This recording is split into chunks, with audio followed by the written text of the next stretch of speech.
అండి. Welcome back to my channel. ఎలా ఉన్నారు అందరూ? బాగున్నారా? సో నేనైతే మొదటి లక్షవారం పూజ ఎలా చేసుకున్నాను, దాని నియమాలేంటి, ఏమేం ప్రసాదాలు చేయాలి, పురాణాల్లో ఉన్న కథ ప్రకారం ఏ పూజ మనం చదువుకోవాలి, ఏ నియమాలు పాటించాలి, ఎలాంటి ముగ్గులు వేయాలి అనేది పూర్తి వీడియో నేను ఈ వ్లాగ్లో అయితే షేర్ చేసుకుంటాను. నాకు తెలిసింది తెలుసుకొని అయితే నేను ఈ వీడియోలో షేర్ చేస్తున్నాను. ఏవైనా తప్పులు ఉంటే పెద్దవాళ్ళు కానీ ఎవరైనా చూస్తే నన్ను క్షమించండి. మార్గశిర మాసంలో వచ్చే లక్షవారాల్లో మనం ఈ పూజ అయితే లక్ష్మీదేవి పూజ అయితే చేసుకుంటాము. దివాళీ రోజు కూడా మనం లక్ష్మీదేవి పూజ చేసుకుంటాం. బట్ ఆ పూజ వేరు, ఈ పూజ అయితే వేరు. దాని నియమాలు వేరు, దీని నియమాలు అయితే వేరు. దివాళీ రోజు లక్ష్మీ పూజ సాయంత్రం చేస్తాం కదా. ఇదేంటంటే ఏకుజామున సూర్యోదయం కాకముందు అయితే మనం ఈ పూజ అయితే చేసుకోవాలి. సో దానికి ముందు మనం ముందు రోజు అయితే ముగ్గులు అనేవి పెట్టుకోవాలి. రాగురు ఉంటుంది కదా, ఎర్రమట్టి బయట మనకి పూజా షోరూంలో దొరుకుతుంది. ఆన్లైన్లో కూడా అవైలబిలిటీలో ఉంది. బట్ ఆన్లైన్లో చాలా కాస్ట్ ఉంది. బయట పూజా షోరూంలో మనకి అవైలబిలిటీ ఉంటే తెచ్చుకోండి. సో వీడియోలో చూపిస్తున్నట్టు బయట గడపలో ఇలా మంచిగా అలుక్కొని దాంట్లో ఏంటంటే మనం ముగ్గుపిండి నార్మల్గా మనం పొడి చేసిన ముగ్గుపిండి కాకుండా ఆల్రెడీ 4 గంటల పాటు నానబెట్టిన బియ్యం ఉంటుంది కదా, అది మిక్సీ ఆడించుకొని ఇలా నేను వీడియోలో చూపిస్తున్నట్టుగా కొంచెం గ్రైండ్ చేసుకోవాలి. మంచిగా గ్రైండ్ చేసుకోండి. చికెన్ కొంచెం ఫస్ట్ గ్రైండ్ చేసుకొని తర్వాత మనకు కావాల్సిన వాటర్ విధంగా గ్రైండ్ చేసుకుంటే ముగ్గు అనేది మంచిగా వస్తుంది. ఈ ముగ్గులంటే లక్ష్మీదేవికి చాలా ఇష్టం. ఇలా మనం బియ్యం నానబెట్టి అప్పటికప్పుడు ముగ్గు చేసుకునేది లక్ష్మీదేవికి చాలా ఇష్టం. అందులోని మార్గశిర మాసంలో ఇలా ముగ్గులు వేసుకుంటే చాలా బాగుంటుంది. సో ఏదైనా కాటన్ అందులో ముంచేసి మనకి కావాల్సింది పసుపు కానీ కుంకుమ కానీ వేసుకొని కూడా ముగ్గులు వేసుకోవచ్చు. కానీ వైట్తో వేస్తే చాలా మంచిగా కనిపిస్తుంది. సో కాటన్ అయితే ముంచేసి వీడియోలో చూపిస్తున్నట్టుగా ఇలా అయితే ముగ్గులు పెట్టుకోవాలి. ఒకవేళ ఇలా చేయి తిరగకపోతే నార్మల్గా మనం ముగ్గులు ఎలా వేసుకుంటామో అలా రంగోలీ కూడా వేసుకోవచ్చు. మా సైడ్ ఏంటంటే పాత రోజుల నుంచి ఇలానే ముగ్గులు అంటే బియ్యం ఇలా 4 గంటల ముందు నానబెట్టి గ్రైండ్ చేసుకొని అయితే ముగ్గులు వేసుకునే వాళ్ళం. పిడికి నానేసుకుంటే సరిపోతుంది అండి. మనకు కావాల్సినంత ముగ్గు అయితే వస్తుంది. ఇలా ఫస్ట్ అయితే కొంచెం చిక్కగానే రుబ్బుకోండి. నెక్స్ట్ కావాలి అనుకుంటే మనం పలచం చేసుకుంటూ మనం ముగ్గులు అనేది వేసుకోవచ్చు. ఫస్టే మనం పలచం చేసేస్తే అనేది చిక్కగా రాదు, ముగ్గు అనేది సరిగ్గా రాదు. ఇలా ముందు రోజే బుధవారం రోజు మనం ముగ్గులు అనేవి కానీ ఇల్లు అన్నీ నీట్గా చేసుకొని ముందు రోజే అన్నీ ప్రిపేర్డ్గా ఉంటే నెక్స్ట్ రోజు మనం పూజ చేసుకోవడానికి ఈజీగా ఉంటుంది. లక్షవారం రోజు మనం ఎర్లీగా లేచి కొంచెం స్నానం అవి చేసేసి ఇల్లు అన్నీ కసించేసి నార్మల్గా మనం పూజ అనేది స్టార్ట్ చేసుకోవచ్చు. చలికాలం కదా, సో ఎర్లీగా ఇవన్నీ చేయలేం కాబట్టి ముందు రోజు ఇలా చేసుకుంటే ఈజీగా ఉంటుంది. ఎక్కువ జామ్ నుంచే లక్ష్మీదేవి తిరుగుతుంటారు కాబట్టి సో ముందుగానే మనం ముగ్గులు అవి పెట్టుకుంటే ఇల్లు అనేది కలకల్లాడుతుంటుంది. లక్ష్మీదేవికి ఇలా ముగ్గులు పెట్టుకుంటే చాలా నచ్చుతుంది. ఒక్కొక్క ఏరియా వాళ్ళు ఒక్కొక్కలా చేస్తారు. అండ్ ఒరియా వాళ్ళు అయితే చాలా బాగా చేస్తారు ఈ రిచువల్స్ని. అండ్ ఈ పండుగని అయితే ఒరిస్సా సైడ్ చాలా బాగుంటుంది. పిండి ముగ్గులు వేసుకుంటాం కదా, మిగిలిన బియ్యము పిండిని కానీ ఇలా ముగ్గును కానీ లక్షవారం పూట కానీ శుక్రవారం పూట కానీ మరీ ముఖ్యంగా లక్షవారం పూట అస్సలు పారేయకూడదు. ఇదంతా మిగిలింది అంతా శనివారం మనం బయట అయితే పారేసుకోవచ్చు. ఏవి కూడా లక్షవారం అనేది పారేయకూడదంట. లక్షవారం ఒకవేళ పారేస్తే లక్ష్మీదేవి వాటితో వెళ్ళిపోతుంది అని చెప్పి పెద్దవాళ్ళు అంటుంటారు. సో ముగ్గులు సరే ఎండిన తర్వాత చాలా బాగా కనిపిస్తాయి. లక్ష్మీదేవి పాదాలు అయితే నిండుగా వేసుకోండి. నియమాల విషయానికి వస్తే గురువారం రోజు మన తల దొవ్వటం కానీ నూనె రాసుకోవటం కానీ చిక్కులు విడదీయటం కానీ లక్ష్మీదేవికి అస్సలు నచ్చదు. సో మ్యాక్సిమం తల దువ్వకుండా ఉండడానికి ట్రై చేయండి. అండ్ నేను ముందు రోజే అన్నీ ప్రిపేర్ చేసుకున్నాను. పీట తీసుకొని ముగ్గులు అన్నీ వేసేసి లక్ష్మీపటం అయితే మంచిగా తుడిచేసి విగ్రహం ఉంటే విగ్రహం కూడాను పొట్టులు అన్నీ పెట్టి ముందు రోజే అన్నీ నేను రెడీ చేసి పెట్టుకున్నాను. అండ్ ఒక ప్లేట్కి అయితే పసుపు రాసి కొంచెం బియ్యం వేసి లక్ష్మీ విగ్రహాన్ని అయితే అక్కడ పెట్టుకోవాలి. ఏదైనా సరే బుధవారం రోజే పెట్టుకోండి. లక్షవారం రోజు లక్ష్మీదేవిని కదపకూడదు అంటారు కాబట్టి ఒకవేళ మీకు పూజా గది పెద్దగా ఉంటే అక్కడే పెట్టుకోవచ్చు. నాకైతే చిన్నగా ఉంది కాబట్టి నేనైతే కింద పీట వేసుకొని పెట్టుకున్నాను. కలసం విషయానికి వస్తే అది సాంప్రదాయం ఉన్నవారైతే పెట్టుకుంటారు. మాకైతే ఆ సాంప్రదాయం లేదు. మా అత్తగారికి అయితే ఆ సాంప్రదాయం లేదు. కలసం అనేది పెట్టుకోకూడదు కాబట్టి నేనైతే కలసం ఏంటి పెట్టుకోలేదు. ముందు రోజు పీట వేసి ఫోటో అయితే పెడతాం కదా లక్ష్మీదేవిది. సో అక్కడైతే ఒక దీపము చెంబుతో నీళ్ళు అయితే ముందు రోజే పెట్టేసుకోండి. అలా బోడిగా ఉంచకూడదు లక్ష్మీదేవిని. నెక్స్ట్ రోజు కొంచెం ఎర్లీగా లేగడానికి ట్రై చేయండి.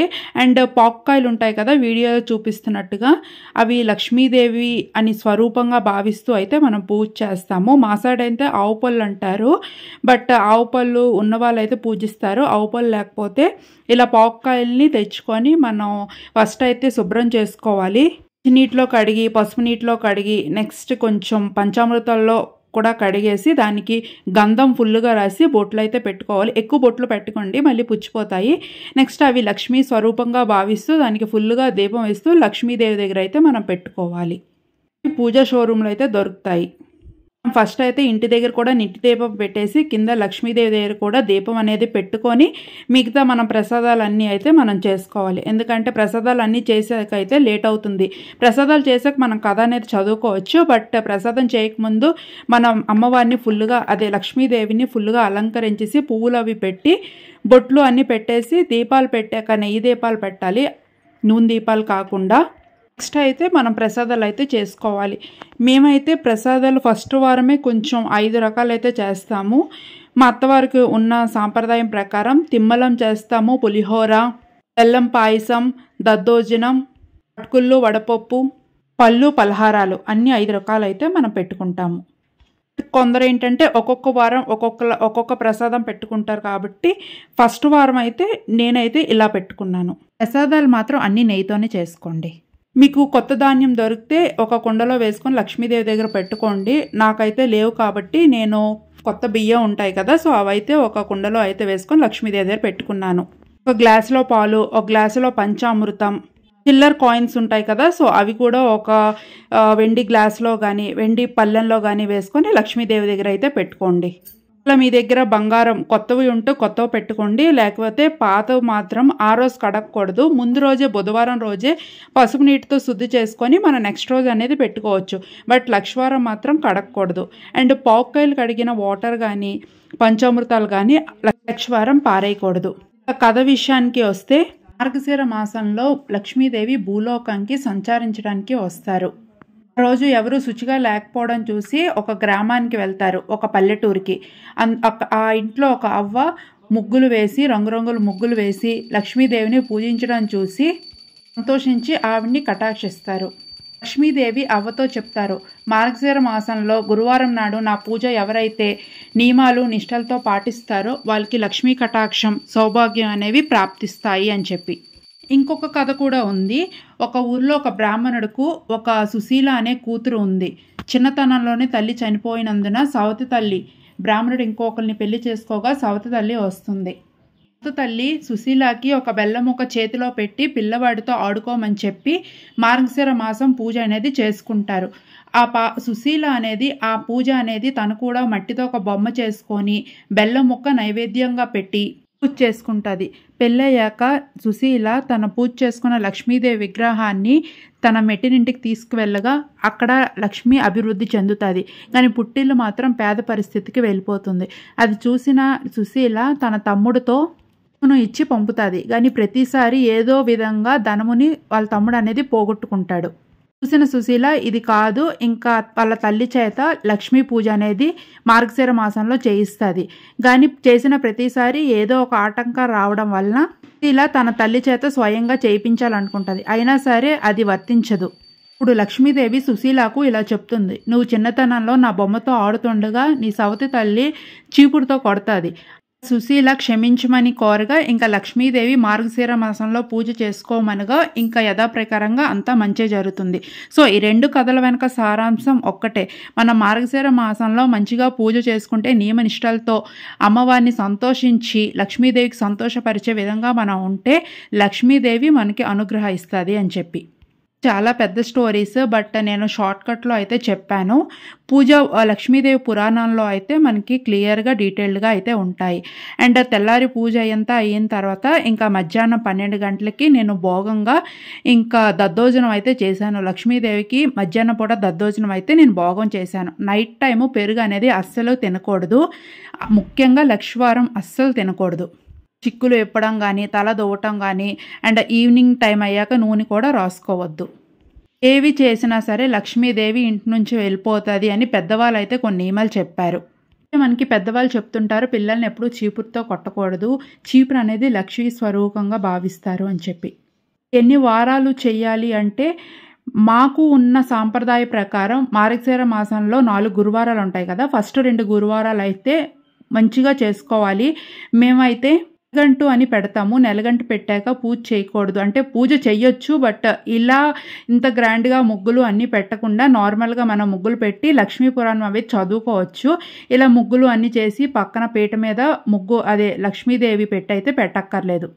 పండక్కి నెల రోజుల ముందు ఇలా పెట్టుకుంటాము. ఆ నెల రోజులు పెళ్లి పనులు గానీ, పెళ్ళిళ్ళు గానీ ఏమీ చేయము. లాజిక్ అడగకండి, నాకు తెలీదు. మా సైడ్ ఉండే రిచువల్స్ 4 వారాలు పూజ చేసుకుంటాం. బట్ 2 వారాలు ఇలా పీట కిందకి పెట్టుకొని లక్ష్మీదేవికి అయితే పూజ చేసుకుంటాము. నెక్స్ట్ 2 వారాలు పూజా మందిరంలోనే పూజ చేసుకుంటాము. అండ్ లక్ష్మీదేవిని ఆ రోజు అయితే కదపకూడదు. శుక్రవారం కూడా కదపకూడదు. 2 రోజులు పూజలు అయితే చేసుకోవాలి. నిత్య దీపాలు పెట్టుకొని ప్రసాదం ఏదో ఒకటి పెట్టేసి మళ్ళీ శనివారం ఉదయము లక్ష్మీదేవికి అయితే మనం కదిపేసి పూజ అనేది యథాప్రకారంగా అయితే చేసుకోవాలి. ఆ రోజు లేడీస్ మెయిన్‌గా నూనె వంటలు కాకుండా నెయ్యి వంటలు తినడానికే ప్రయత్నించండి. ఉపవాసం ఉంటే మంచిదే. బట్ హెల్త్ సహకరించకపోతే మనం ప్రసాదాలు చేసుకుంటాం కదా! అవి కూడా తినొచ్చు. పూజ అయినంత వరకు ఉపవాసం ఉంటేనే మంచిది. ఎలానో మనం పూజ అయితే తెల్లవారే చేసుకుంటాం. లక్ష్మీ పటం దగ్గర ఒక చిన్న అద్దం, పసుపు, కుంకుమ, సింధూరం అవన్నీ పెట్టుకుంటే మంచిది. లక్ష్మీదేవికి నిండుగా పువ్వులతో అలంకరిస్తే ఇంకా మంచిది. రోజు పిల్లల్ని కొట్టడం కానీ, తిట్టడం కానీ చేయకండి. యాజ్ ఏ మదర్‌గా కోపం వస్తుంది నాకు తెలుసు. బట్ ఆ రోజు కంట్రోల్ చేసుకోవడానికి ట్రై చేయండి. ఆ రోజు ఈవినింగ్ అయితే అష్టోత్తరాలు చదువుకొని ఏవో ఒక ప్రసాదం పెట్టేసి మనం నార్మల్‌గా పూజ చేసుకోవచ్చు. కథ చదవనాల్సిన అవసరం లేదు. నార్మల్‌గా మనం అష్టోత్తరాలు చదువుకుంటే సరిపోతుంది. 108 కాయిన్స్ ఉంటాయి కదా! అష్టోత్తరాలు చదువుతూ 108 కాయిన్స్ వేసుకొని మనం పూజ అయితే చేసుకోండి. తెలిసినంత వరకు పూజా విధానం మీకు క్లియర్‌గానే అర్థమైంది అనుకుంటున్నాను. మీకేమైనా డౌట్స్ ఉంటే నా కింద కామెంట్ బాక్స్‌లో కామెంట్ చేయండి. ఒకవేళ నాకు తెలిస్తే నేను మీకు చెప్తాను. ఒకవేళ ఏవైనా లేడీస్ అడ్డంకులు ఏవైనా వస్తే ఫస్ట్ వీక్ చేయకపోయినా పర్వాలేదు. సెకండ్ వీక్ కూడా చేసుకోవచ్చు. ఒకవేళ సెకండ్ వీక్ ఏదైనా అడ్డంకులు వస్తే ఆల్రెడీ మనం ఫస్ట్ వీక్ చేసాం కదా! లేడీస్ ప్రాబ్లమ్ అయితే మనం ఏం చేయలేం కాబట్టి పూజ అనేది మనకి ఏవైనా ఆటంకాలు లేకపోతే పూజ అనేది మనం మంచిగా చేసుకోవచ్చు. రోజు నిండుగా రెడీ అయితే లక్ష్మీదేవికి నచ్చుతుంది. చేతి నిండా గాజులు, తల్లో పువ్వులు, చీర అవి కట్టుకొని పూజ చేస్తే లక్ష్మీదేవికి నచ్చుతుంది. లక్ష్వారం రోజు అంటే మార్గశిర లక్ష్వారం రోజు నాన్ వెజ్ తినటం కానీ, ఒత్తులు చేయటం కానీ, గుమ్మడికాయలు కోయటం కానీ అస్సలు చేయకండి.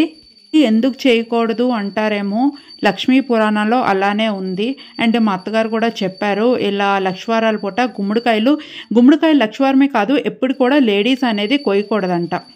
ఇలా ఎప్పుడైనా గుమ్మడికాయ కొయ్యాల్సి వస్తే ఫస్ట్ జెంట్స్ చేత చిన్న గంటు పెట్టించేసి మిగతాది మనం కోసుకొని ఏమైనా కర్రీస్ ఏమైనా ప్రిపేర్ చేసుకోవచ్చు. బట్ లక్ష్మీవారం రోజు అసలు కర్రీస్ వండకపోవడమే మంచిది.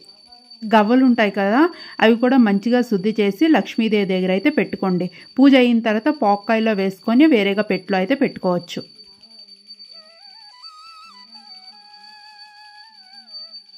నెక్స్ట్ వారంకి మీకున్న సాంప్రదాయం ప్రకారం మీకు ఇంట్లో ఏవైతే ప్రసాదాలు చేస్తారో అవి చేసి మీరు పెట్టుకోండి. పూజా విధానం మాత్రం ఇంతేనండి. కొంచెం నియమాలతో పాటిస్తే ఇంతే, ఈజీగానే చేసుకోవచ్చు. ఇదంతా అయిన తర్వాత హారతి ఇచ్చి అయితే మనం పూజ అనేది కంప్లీట్ చేసుకోవాలి. ఆ రోజు బెడ్ మీద కాకుండా కింద పడుకోవడానికి ట్రై చేయండి. ఆ పాక్కాయలు ఉన్నాయి కదా, ఏ వారం ఫస్ట్ వారం మనం ఏవైతే పూజ చేసుకుంటామో రెండో వారం కూడా అవే మనం పూజ చేసుకోవచ్చు. పూజ అర్థమైంది అనుకుంటున్నాను. మీకు కానీ నా వీడియో నచ్చితే లైక్, షేర్, సబ్స్క్రైబ్ అయితే చేసుకోండి. మరొక మంచి వీడియోతో నేను మళ్ళీ మీ ముందుకి వస్తాను. Until then bye.